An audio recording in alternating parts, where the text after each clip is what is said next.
Hello everyone, welcome back. Well, you can call this part 2 of the 4955 new tires. Goes along with my part 1 video I posted yesterday where I was showing the old tires and kind of comparing different tire sizes. But just wanted to give a quick follow-up.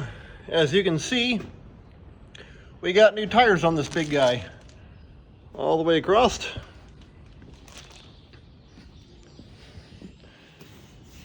The salesman that we talked to, well, that we've always dealt with, he said that these Michelin tires, the tread depth compared to the Midas was about a ½ inch shorter. However, when I put my hand in there, comparing between the Michelin, which is what these are, 20.842s, between the Michelin and the Midas, it's the same. And so I'm not complaining none, but so far I like the looks of them. They got good deep tread. We just put these new tires here on. Oh, let me get squeezed between the backhoe and this tire. There we go. Not much room right there. We put these tires here on, approximately a year ago. That's Midas tires. And as you can see, the pattern looks almost identical to the Michelin. And we like the Midas also. They work great. And like I said in my last video, surprisingly, the Michelin were about 90 bucks a piece cheaper than the Midas. And Michelin tire, well, that's the Cadillac brand of tires, especially for tractor tires. So anyway, I want to take you over right quick and show you on the 8070. We put new tires on it too. Going to be going out in the wind, so my microphone's probably going to pick up some wind noise.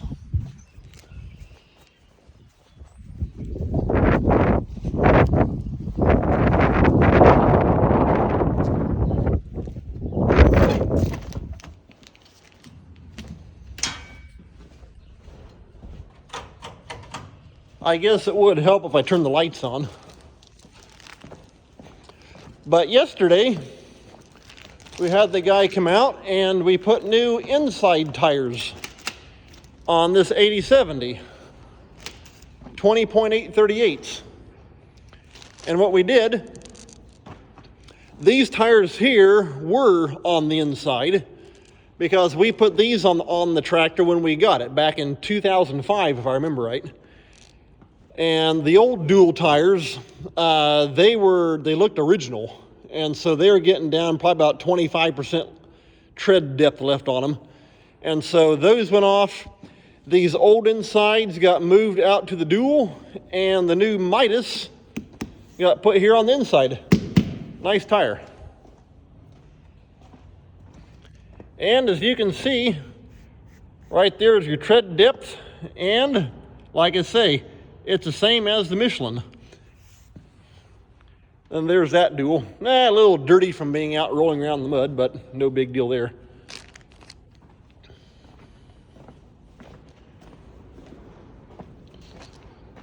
And on this one here, last year also, we put new Midas tires on the front. And there's on that side. Thankfully, between the inside and the dual, you can see there's just a little bit of a difference in the tread pattern, but not a lot. Because I don't really like it when they look real chopped up or something like that. But as you can tell, you can notice a slight difference because these bars are a little bit more curved. And these here, they have some curve to them, but not quite as much. But it's not real noticeable.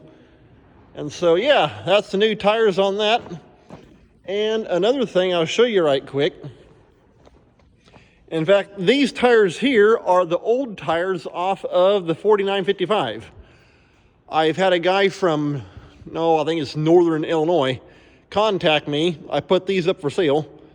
And if it works out, hopefully Friday sometime, he's going to be over this way. He'll stop by and pick him up. And so I've got to keep on him about that. However, right here's the one big goof up that the tire company made. We are going to be putting tires right there on that 185 and also on our 175. They're 18.4/28. Well, yesterday the guy was unloading these, and I happened to look down here. I'm not sure how well you can see that right there. Maybe you can see it. However, that says 16.9/28. And so I told him about that. So we made contact with the salesman, because the guy that was out here, he's just the installer. And come to find out, the salesman made a goof up somehow. But he's been looking everywhere, and he cannot find 18.4/28s anywhere of any brand. And so at this point, I'm not exactly sure what we're going to do. I mean, we'll keep running what we got. Okay. However, these tires on this 185 are made by Alliance. I've had several of the guys get back with me and tell me that they've had the same exact trouble. You can see right there, in between the lugs, it's cracking. Both sides. As far as the tread depth, they're still decent. But yeah, it's just getting these cracks in it. Now, it's been that way now for several years, but it's just slowly getting worse. And so we want to get these hopefully replaced in time if we can ever find some. Now, the strange thing is, on our sprayer right here, these are 14.9/46. As you can see, they're a skinny tire. These are made by Alliance also. Now that's just grease. But as you can see, we're not having any kind of cracking trouble. I don't know why. Alliance tire. But like I say, here on the sprayer, nothing. And I'm not sure, I know I've showed you before regarding date codes.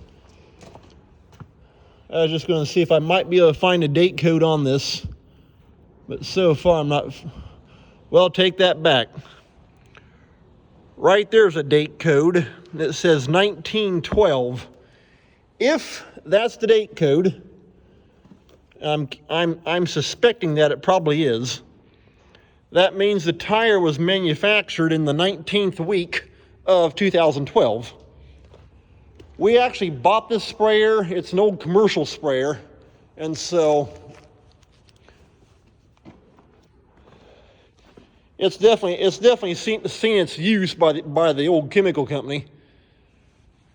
But we got this sprayer in 2012, and I'm guessing, I know in 2012 it had the old tires, and I think possibly the spring of 2013, and I'm guessing it's probably somewhere along the summertime, late summer of 2013 is when we had these new tires put on. So they've been on there now for a while. But like I say, we're not having any trouble with these going bad or anything like that. So it's kind of odd.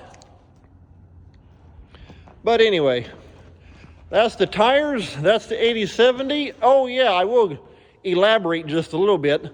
Yesterday, I think it was, when I was showing you the video taking the starter off that 7045, I told you that Allis-Chalmers had come out with a couple of prototype. They called it an 8095.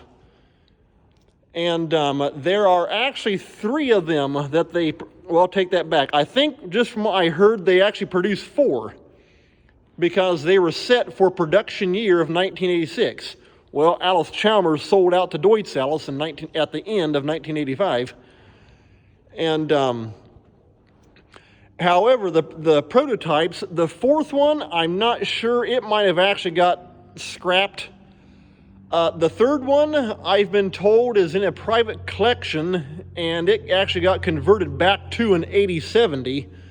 However, they say that the identifier on it is the front axle. It's actually stamped 8095 on the front axle, and that it is in a private collection up somewhere in Wisconsin. The other two 8095s are now owned by a guy out in Missouri, if I remember correctly, and if I can get it to copy and paste, I will try to put a YouTube link in the description where he talks about the one 8095. He's got both of them, but they were owned by a place called Hunley's out of Austin, Indiana, and Hunley's sold both of those to this guy out in Missouri. And from what I've been able to see on my Allis-Chalmers Facebook groups, he is wanting to restore them, which I think that'd be pretty neat. And but the back of them, the transmission, if I remember right, they actually had a transmission that was in the 4W-305 four-wheel drive tractors. The whole entire tractor, you can see it, it's got a panel right here. This part here is actually pushed forward. It's probably at least a good 2 feet longer. If I remember correctly, he said that they actually made it up here in the nose in front of the radiator is where the batteries actually goes. These here, right, if you can see right through that mesh screen right there, that's where the air filter sits. But on the 8095, they're going to have the batteries up front. And just looking, I think the nose of the tractor is actually wider. And I think I've had a couple people tell me that they're going to be kind of like the competitor coming out in 86 like that, because the John Deere 4955 came out, I think it was in 1989, and that the 8095 was going to be kind of the competitor to that. But well, thanks to Allis-Chalmers management, they ran the whole entire company in the ground. And so that's why Allis-Chalmers, well, the agricultural line sold out to Deutz Allis. Well, take that back. KHD. The D stands for Deutz. I forget what the other two names are. But it was a German company, and they only had that ag line plus the Gleaner Combine line for about 5 years. In 1990, AGCO was formed, which means Alice Gleaner Corporation, and they took over all that, the Allis-Chalmers lineup, the Gleaner lineup, and now you still have AGCO today. But yeah, that like I say, that 8095, it is a neat looking tractor, and I'd sure like to have one. I asked the guy if it was for sale, and he said, well, maybe for $1 million. I was just teasing him. But that right there, yes, I know, that is actually where the exhaust pipe comes right up, practically touching this fiberglass panel. This tractor has a Cummins 8.3 motor, and so it sits just a little bit differently in the tractor. But that's actually been there ever since we bought this thing. But with that Cummins 8.3 motor in it, it definitely made the tractor. It took the horsepower from being originally 170 up to a 205. And so, yeah, that's the 8070. A little info on that, plus the tires. In fact, another little info, now that I just thought of it, if I remember right, I would have to get on tractordata.com, but I think they only made approximately between 2,500 to 3,000 of these 8070s, so they didn't make a lot of them. Like I say, don't quote me on that. That's what kind of sticks in my mind from what I've seen, but I'm not positive. So if you want to find out for yourself, jump on tractordata.com and take a look. But like I say, it seems like the number 2,500, roughly, give or take some, for some reason that just seemed to stick in my mind of how many of these 8070s that they built. And so, yeah, that's the 8070, plus the new tires on it, and also on the 4955. So, hey, take care. Been good talking to you. If you like what you see, hit the subscribe button. We'll see you next time.